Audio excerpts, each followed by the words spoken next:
Did you have any kind of part-time jobs while you were in college? Yeah, I did actually. I had a job that was part-time at Steve Bailey Honda. Okay. I had a couple of part-time jobs actually, but the one more notable one was I was working at a car dealership. At that time, it was located there in Bethany, really just down the road from the university. Mm-hmm.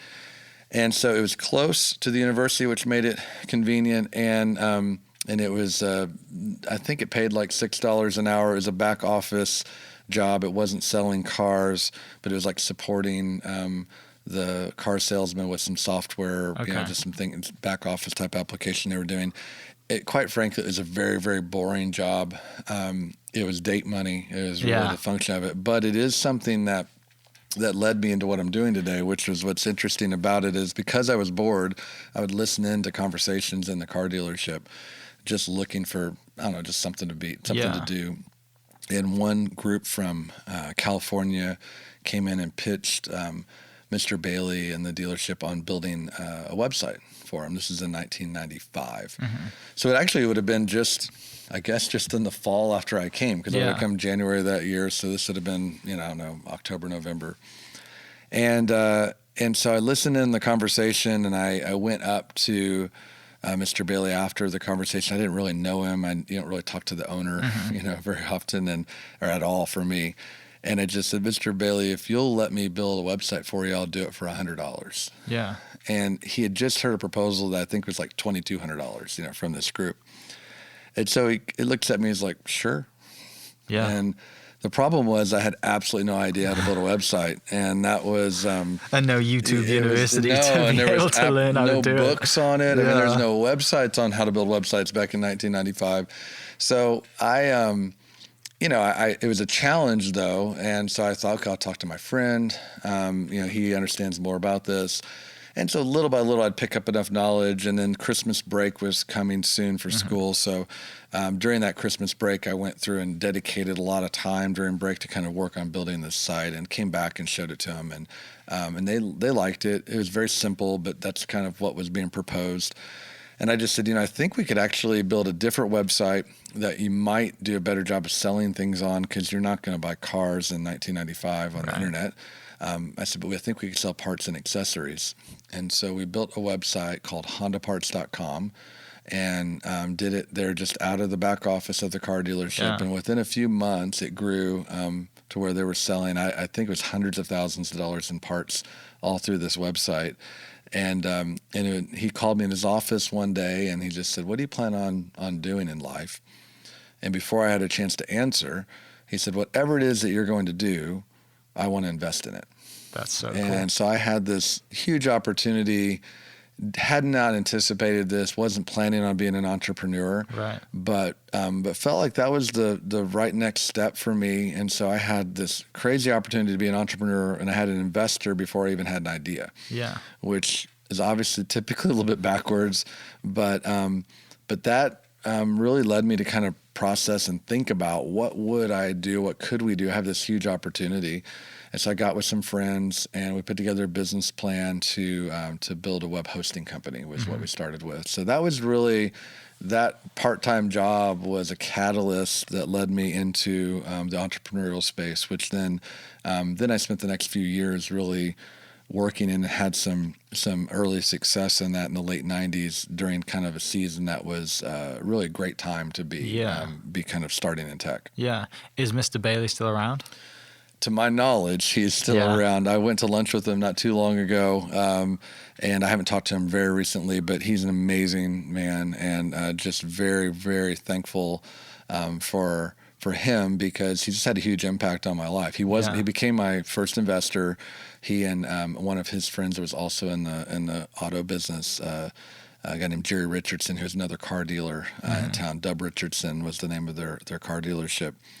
And the two of them became our first investors. And then the second, we sold that company about a year and a half later. And the second company that we had, we took on another, them plus a little bit larger local investment group for it. But yeah, it was very fortunate to have, when you have somebody like him that's just a great businessman, just a great person that believes in you when you're, I guess I would have been, I guess I would have been, 19 years old, Yeah. probably at the time. That's a big deal. There's not too many 19-year-olds that have somebody that says, I actually want to invest money in whatever it is that you come up with. Right. Which is a bit of a crazy thing. Yeah, So, yeah. I mean, but I think that's the opportunity people miss a lot of times that are in business is just the impact that they can have just by believing in people. Mm-hmm. And to me, that's also really true to the spirit of people here in Oklahoma in general. I mean, there's the entrepreneurial spirit, which obviously Mr. Bailey had because he kind of self-made, he's Yeah. a self-made man with his business. But then just that notion that you're going to take some risks on people, you're going to believe the best in people. I think those attributes really carry through our culture. But that is also the reason one of the key reasons I ended up staying. Yeah. Was because all of a sudden now I had this business and didn't anticipate this, but this was kind of an anchoring point. And my wife also got offered a great job at Chesapeake Energy while she was still in college. And so both of those things combined kind of said, maybe we should just stay. Yeah, And, or at least for a few years. Yeah, at least for a while, just see what happens. Yeah.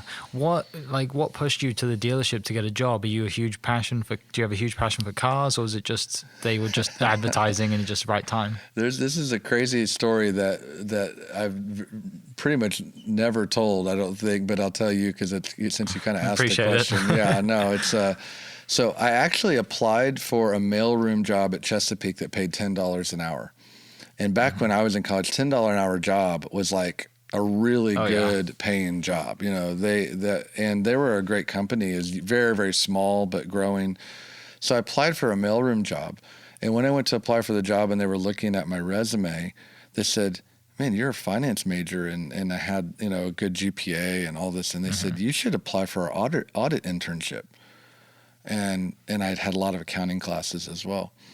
And I said, well, I mean, okay. I mean, what's an audit internship look like? And they said, oh, well, I mean, it'd be a much better job for you. You're kind of overqualified for this mailroom job. So let's get you on the audit internship role. So they took me right over to talk to who, I don't know if her title was the treasurer at the time. She ultimately became the treasurer at Chesapeake. Went right into her office. Of course, I had not prepped for this interview. I didn't come planned for this job. In fact, two of my friends were actually, I found out, applying for the same internship, and they were much more qualified because they were accounting majors and they were this is like in their wheelhouse. So the long story short is I didn't get the job. The audit internship. And somebody else got the mail job. Yeah, but I could have got the mail job, but I didn't. So it was actually getting rejected by Chesapeake that caused me to say, well, I just need a job. Yeah. And so it was the only one I found that was available, and it paid $6 an hour. So I got paid a lot less to go work because I was overqualified for the job that I could have got paid more at. It's just kind of an interesting diamond. That's actually where my wife ended up getting her first job at Chesapeake. So the whole kind of way it all fits together is really fascinating. That would have. I'm glad I got rejected, quite frankly, because I would have been trading a $10 job for what became an opportunity of a lifetime. Yeah, and that was such a better trade. And you go from potentially working in the office, nice setting, to working in an auto delership in the 90s, which is completely different to what it is today, right? The stories you hear was completely different, which we don't have to go into. It was definitely less professional of an environment, but I will say the dealership was well run. But it was it was different. I mean, a car dealership environment is different than a oil and gas company, and so for sure.